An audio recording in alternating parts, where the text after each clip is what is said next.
The following is meant for entertainment and educational purposes. It is not meant to establish a doctor-patient relationship. Please consult your mental health provider for your mental health needs.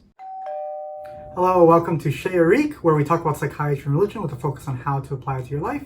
I am Dr. Eric. I'm a psychiatrist who happens to be religious, and today we'll be going through William James's The Varieties of Religious Experience, lecture 18 this time, and it's going to be on philosophy. And with last time we left off, the question was whether or not one could claim a universal truth about God, and that's kind of in the realm of philosophy, right?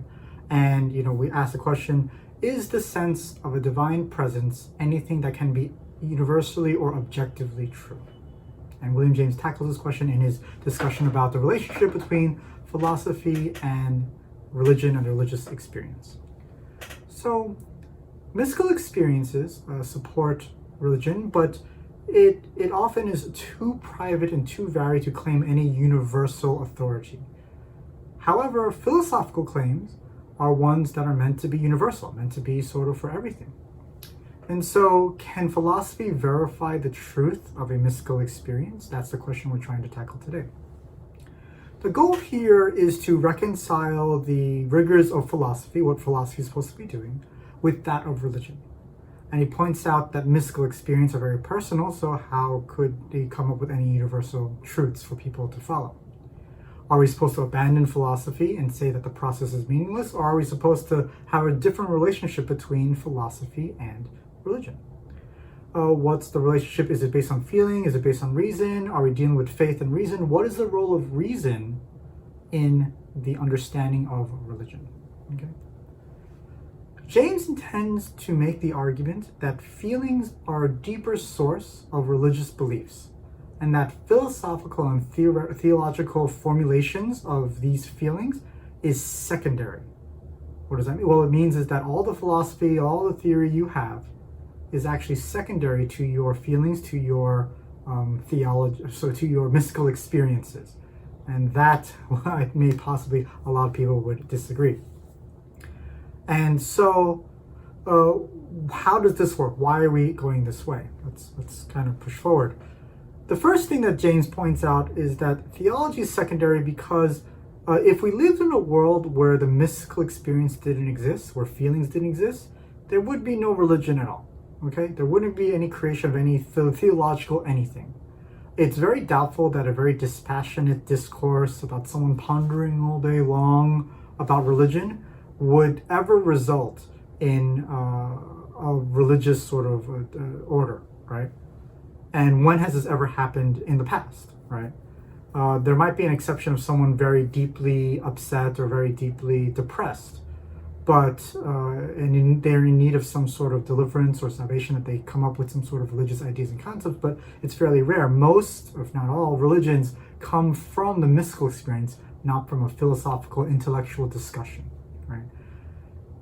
People who have a belief about the world or a passion about something often later cite scientific explanations for why they believe what they believe. So what we find is that the explanation, the rational explanation, often comes after someone has already made their mind in a subjective sort of emotional sense. And we find this to be true in, I guess, behavioral economics in many respects. And the scientific explanations have a certain amount of research to them, but ultimately these sort of speculations are what he's calling overbeliefs. They are built out by the intellect, but they're not the core reason why we believe what we believe. Okay? But if we start with feelings, they say, isn't philosophy better at handling the ultimate truth of whether or not God exists? And, they would argue that feelings are private and they're dumb and they're not rational. You're unable to reflect on itself, and philosophy is much better. James says that philosophy will have its place, and contemplation and creating formulations are certainly necessary parts of religion. But religious experience, inevitably, it creates myths and superstitions and dogmas and creeds and metaphysical theologies, right? So we have criticisms of religions, but we also have what James calls the beginnings of a science of religion. Okay, but ultimately we have the intellectual operations, they're built on the religious experience as a subject matter. And these are interpretive and inductive operations done after the fact, not before. And that is why religious feelings are the primary things related to the religious experience, and why philosophy will always be, and theology in that respect, will have to be secondary. That's starting us off. There are 4 parts to this, and it's pretty interesting moving forward. I hope you're going to enjoy this particular lecture. Do like and subscribe.